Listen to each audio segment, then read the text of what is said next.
ঝালকাঠির রাজাপুরে ৬ শতাধিক গ্রাহকের ১২ কোটি টাকা নিয়ে পালিয়েছে গ্রাম বাংলা সঞ্চয় ও ঋণদান সমবায় সমিতির ৩ মালিক। এ ঘটনায় ভুক্তভোগী গ্রাহকরা এনজিওর কার্যালয়ের সামনে মানববন্ধন ও বিক্ষোভ কর্মসূচি পালন করেছে।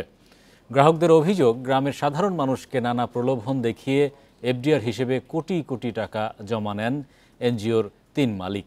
অনেকে ঋণও নিয়েছেন নিয়মিত কিস্তি পরিশোধের মাধ্যমে, কিন্তু হঠাৎ করেই প্রতিষ্ঠানটি বন্ধ হয়ে যাওয়ায় সাধারণ মানুষ নিঃস্ব হয়ে পড়েছেন।